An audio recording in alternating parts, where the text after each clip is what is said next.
Hello, bookworms and curious minds. Are you ready to embark on a fantastical adventure filled with talking rabbits, mad tea parties, and grinning cats? Then join me as we tumble down the rabbit hole and explore the wonderful world of Lewis Carroll's Alice in Wonderland. In this video series, we'll delve into the story and meet the eccentric inhabitants of Wonderland.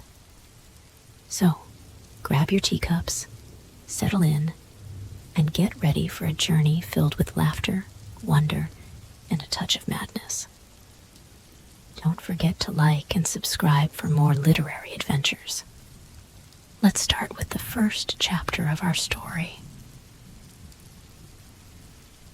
Chapter 1: Down the Rabbit Hole. Alice was beginning to get very tired of sitting by her sister on the bank and of having nothing to do. Once or twice, she had peeped into the book her sister was reading, but it had no pictures or conversations in it. And what is the use of a book, thought Alice, without pictures or conversation? So she was considering in her own mind, as well as she could, for the hot day made her feel very sleepy and stupid, whether the pleasure of making a daisy chain would be worth the trouble of getting up and picking the daisies, when suddenly a white rabbit with pink eyes ran close by her. There was nothing so very remarkable in that. Nor did Alice think it so very much out of the way to hear the rabbit say to itself, oh dear, I shall be too late." When she thought it over afterwards, it occurred to her that she ought to have wondered at this. But at the time, it all seemed quite natural. But when the rabbit actually took a watch out of its waistcoat pocket and looked at it, and then hurried on, Alice started to her feet, for it flashed across her mind that she had never before seen a rabbit with either a waistcoat pocket or a watch to take out of it. And, burning with curiosity, she ran across the field after it, and was just in time to see it pop down a large rabbit hole under the hedge.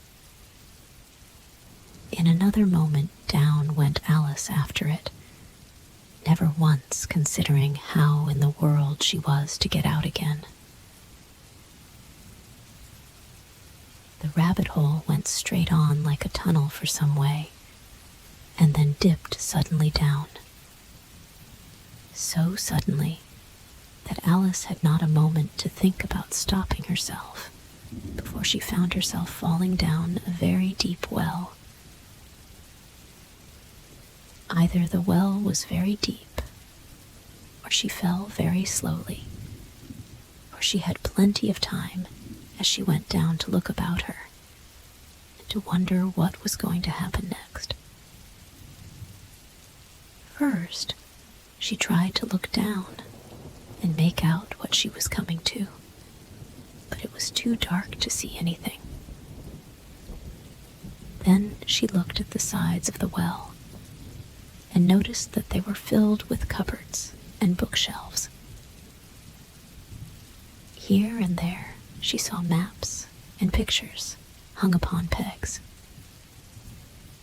She took down a jar from one of the shelves as she passed. It was labeled orange marmalade, but to her great disappointment, it was empty.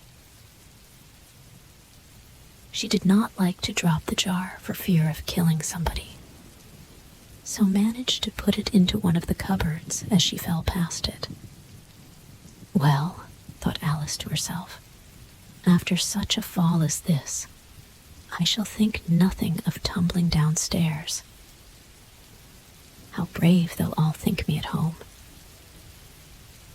Why, I wouldn't say anything about it, even if I fell off the top of the house, which was very likely true. Down, down, down. Would the fall never come to an end? I wonder how many miles I've fallen by this time, she said aloud. I must be getting somewhere near the center of the earth. Let me see. That would be 4,000 miles down, I think. For you see, Alice had learnt several things of this sort in her lessons in the schoolroom. And though this was not a very good opportunity for showing off her knowledge, as there was no one to listen to her, still, it was good practice to say it over. Yes, that's about the right distance. But then I wonder what latitude or longitude I've got to.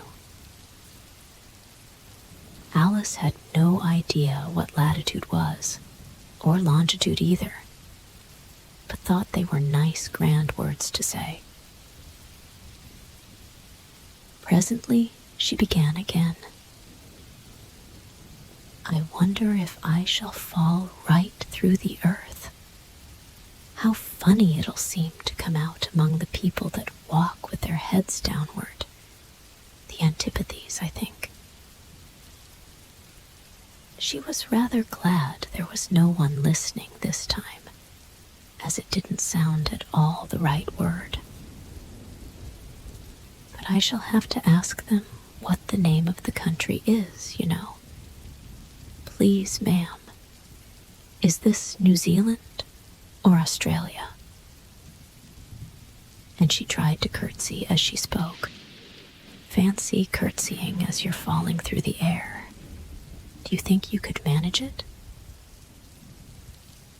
And what an ignorant little girl she'll think me for asking. No, it'll never do to ask. Perhaps I shall see it written up somewhere. Down, down, down. There was nothing else to do, so Alice soon began talking again. Dinah'll miss me very much tonight, I should think. Dinah was the cat. I hope they'll remember her saucer of milk at tea time. Dinah, my dear, I wish you were down here with me. There are no mice in the air, I'm afraid, but you might catch a bat, and that's very like a mouse, you know.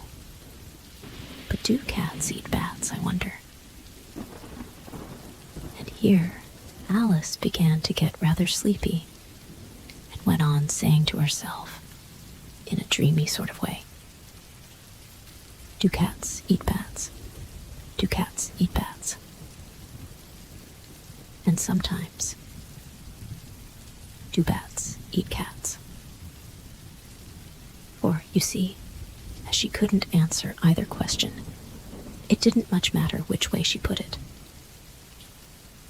She felt that she was dozing off, and had just begun to dream that she was walking hand in hand with Dinah, and saying to her very earnestly,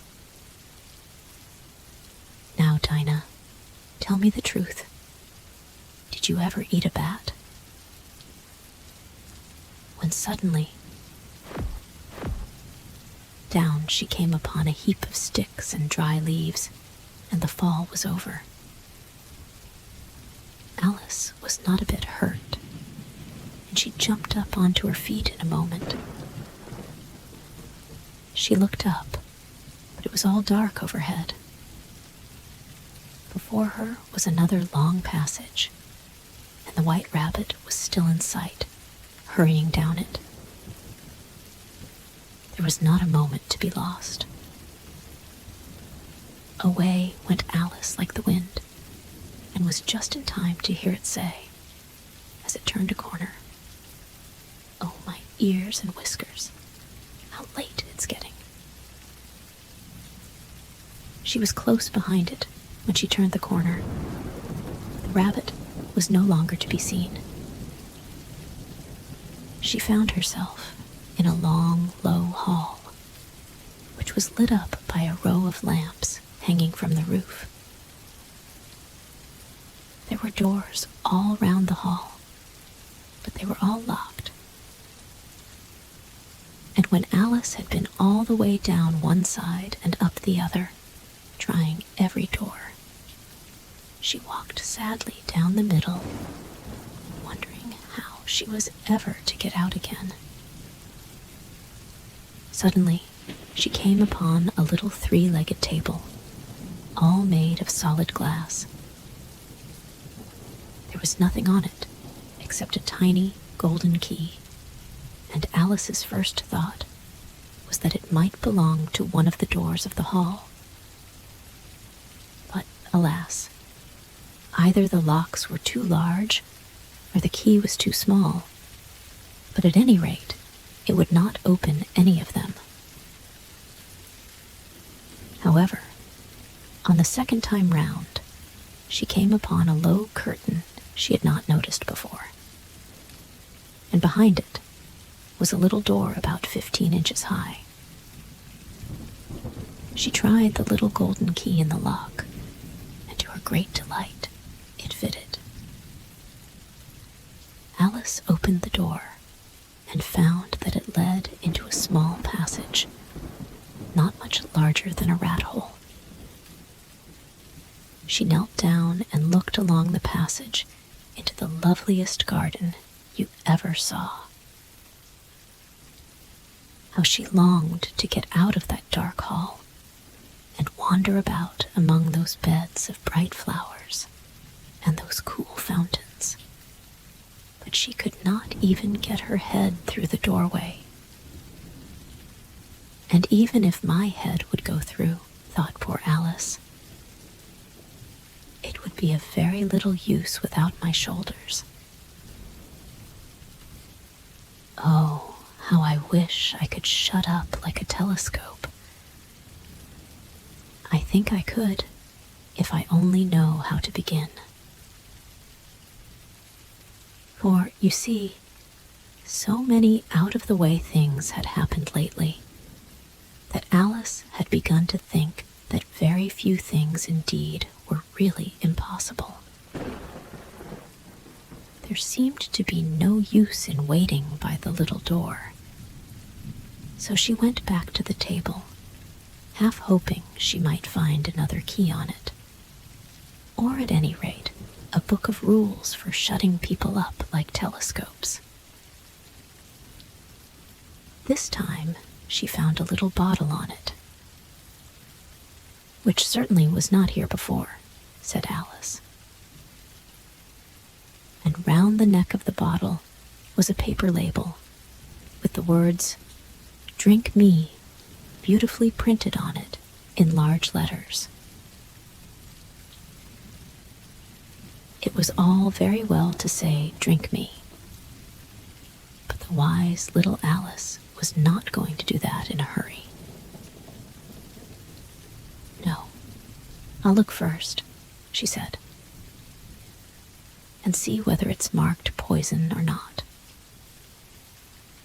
For she had read several nice little histories about children who had got burnt and eaten up by wild beasts and other unpleasant things, all because they would not remember the simple rules their friends had taught them,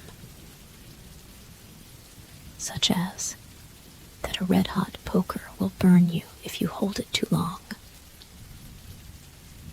and that if you cut your finger very deeply with a knife, it usually bleeds. And she had never forgotten that if you drink much from a bottle marked poison, it is almost certain to disagree with you sooner or later. However, this bottle was not marked poison, so Alice ventured to taste it, and finding it very nice, it had, in fact, a sort of mixed flavor of cherry tart, custard, pineapple, roast turkey, toffee, and hot buttered toast. She very soon finished it off. "What a curious feeling," said Alice.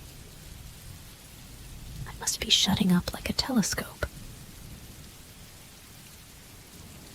And so it was indeed. She was now only 10 inches high, and her face brightened up at the thought that she was now the right size for going through the little door into that lovely garden. First, however, she waited for a few minutes to see if she was going to shrink any further. She felt a little nervous about this. "For it might end, you know," said Alice to herself, "in my going out altogether like a candle. I wonder what I should be like then." And she tried to fancy what the flame of a candle is like after the candle is blown out, for she could not remember ever having seen such a thing. After a while, finding that nothing more happened, she decided on going into the garden at once. But, alas for poor Alice! When she got to the door, she found she had forgotten the little golden key, and when she went back to the table for it, she found she could not possibly reach it. She could see it quite plainly through the glass, and she tried her best to climb up one of the legs of the table, but it was too slippery. And when she had tired herself out with trying, the poor little thing sat down and cried. "Come, there's no use in crying like that," said Alice to herself rather sharply. "I advise you to leave off this minute." She generally gave herself very good advice, though she very seldom followed it. And sometimes she scolded herself so severely as to bring tears into her eyes.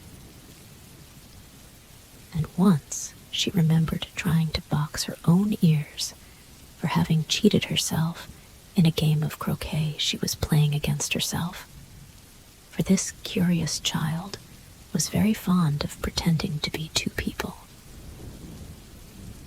"But it's no use now," thought poor Alice,